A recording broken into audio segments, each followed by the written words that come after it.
Voilà ce qui se passe quand le meilleur joueur offensif du moment doit mener son équipe dans une fin de match très serrée. Les Lakers de Luka Doncic sont menés de 3 points à 1 minute de la fin et il va directement venir chercher ce petit panier à mi-distance pour revenir à 2 points. Les Lakers, dans une forme excellente, affrontent cette équipe du Magic qui, elle, est assez irrégulière mais plutôt forte en défense. Et on a deux équipes qui ont beaucoup d'enjeux parce que les Lakers doivent sécuriser leur 3e place à l'ouest tandis que le Magic doit lutter pour garder sa place en play-off à l'est. Et là, c'est Paolo Banchero, le meneur offensif clairement du Magic, qui va avoir cette occasion. Il a du mal à créer son tir et finalement réussit quand même à trouver une solution un peu en catastrophe, mais il faut savoir que cette équipe d'Orlando, c'est vraiment l'une des pires équipes offensives de la ligue. Ils sont vraiment connus pour ne pas être très bons en termes de schéma de jeu et en termes d'organisation offensive. Et là, c'est Luka Doncic qui remonte le ballon, toujours en faisant rouler la balle pour garder le plus de temps possible sur la possession, c'est-à-dire pour commencer la possession avec la balle le plus haut possible sur le terrain. Là, Luka Doncic, il va y aller seul, il va se créer son tir, un step back très dur à mettre qui ne rentre pas cette fois-ci, mais heureusement rebond offensif Lakers, sauf que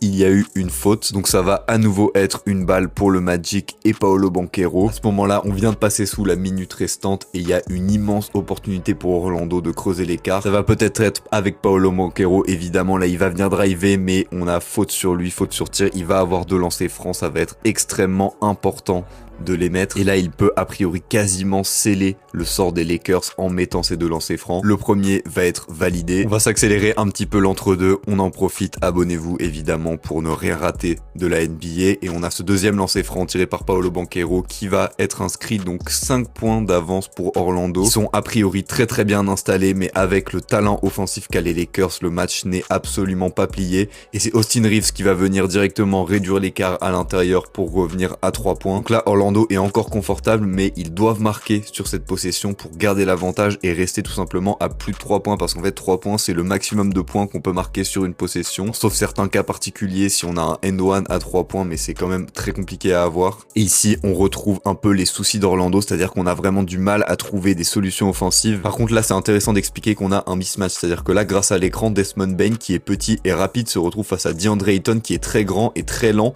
et du coup il va pouvoir prendre un tir mais ça ne rentre pas. Bon, et pour les Lakers, ils ont eu le stop qu'il leur fallait et là ils ont une opportunité énorme de revenir. Luka va plutôt aller à l'intérieur, il va ressortir à 3 avec Austin Reeves et ça ne rentre pas, mais rebond offensif, on sait pas trop ce qui se passe. Le rebond offensif est bien pour les Lakers avec DeAndre Ayton qui obtient la faute. Alors il faut savoir que c'est une faute qui est pas mal pour Orlando, là il reste 5 secondes, ça commence à être extrêmement serré parce que là non seulement DeAndre Ayton n'a que 2 lancers francs, donc il ne peut pas revenir et recoller les 3 points qui séparent les 2 équipes, mais en plus de ça, il est très mauvais au lancer franc. Très mauvais, j'abuse un peu, mais de façon générale, les pivots sont vraiment pas bons au lancer franc, les grands sont assez mauvais. Donc là, vous l'aurez bien compris, la pression est absolument maximale sur le pivot des Lakers. Il doit absolument mettre ses lancers francs, au moins un des 2, il met le premier. Là, faut savoir qu'il y a une stratégie qui consiste à rater volontairement son lancer franc pour essayer d'avoir le rebond offensif et du coup marquer plus qu'un point et égaliser, sauf que là, il y a eu une faute sur un joueur d'Orlando. Donc ça va être balle Magic et en fait là, ce qui se passe, c'est que les Lakers doivent à tout prix